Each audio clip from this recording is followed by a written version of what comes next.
বড় ধরনের লোকসানের কবলে কলকাতার বিভিন্ন হোটেল ও খুচরা দোকানের ব্যবসায়ীরা।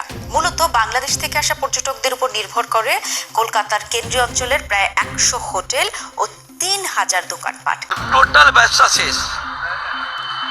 আপনারাও তাকিয়ে আছেন কবে? আমাদেরও আছে, আমাদের ফ্যামিলি, আমাদের কি হবে আমরা নিজে চিন্তা করতে পারছি না।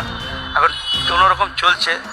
क्योंकि यहाँ जब यहाँ बांग्लादेशी लोग नहीं आएंगे तो ट्रीटमेंट के लिए मोस्टली लोग आते हैं यहाँ पे। हाँ, अगर नहीं यहाँ पे ट्रीटमेंट होगा, नहीं डॉक्टर लोग देखेंगे तो फिर क्या है, उन लोगों को भी तो नुकसान है। तो এই রোডে চলার রাস্তার জায়গা পাওয়া যায় না, এখন দেখছেন পুরো ফাঁকা, মানে একটা লোক দেখা যাচ্ছে না। এর থেকে আরো বেলা হবে দেখবে, এখন তো একটা দুটো বাস আছে, কিছু বাস আছে, লোক আছে, তারপরে আরো কিছু দেখা যাবে না। সন্ধ্যাবেলা একবার এসে দেখেন মনে হচ্ছে একদম শুনশান, একদম মানে অবস্থান হয়ে গেছে। বাংলাদেশ থেকে কত লোকজন আসছে তাও এখন মানে ধরে নিন 10%। এবার বাংলাদেশের পর্যটকদের অভাবে বড় ধরনের লোকসান গুনছে কলকাতার বিভিন্ন হোটেল ও খুচরা দোকানের ব্যবসায়ীরা। অনেকে বলছেন করোনা মহামারীর পর এমন দশা আর কখনো দেখতে পায়নি তারা।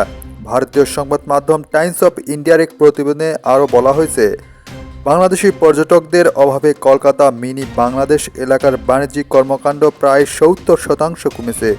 বৈষম্য বিরোধী ছাত্র আন্দোলন গত 5 আগস্ট শেখ হাসিনার সরকারের পতনের পর বাংলাদেশ ভারতীয় ভিসা কার্যক্রমে ছন্দপতন ঘটে। পরে সীমিত পরিসরে এই কার্যক্রম শুরু হয়। ভারত জানিয়ে দিয়েছে চিকিৎসার জন্য ও জরুরি প্রয়োজন ছাড়া অন্যান্য ভিসা তারা ইস্যু করতে পারবে না।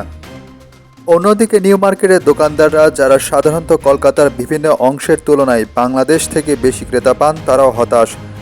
আশঙ্কা করছেন বাংলাদেশে অস্থিতিশীলতা চলতে থাকলে ও ভারত নিষেধাজ্ঞা আরোপ করতে থাকলে কলকাতায় এই অঞ্চলের অর্থনীতি ভেঙে পড়বে। এদিক থেকে কলকাতার নিউ মার্কেটের দোকান মালিকরা জানিয়েছেন, বেশিরভাগ ব্যবসা প্রতিষ্ঠান সাধারণত বাংলাদেশি ক্রেতাদের থেকে বেশি বিক্রি করেছেন, কিন্তু তাদের জন্য এখন খুবই কঠিন সময় যাচ্ছে শুধু বাংলাদেশি ক্রেতার অভাবে। বেশিরভাগ দোকানই এখন ক্রেতাশূন্য।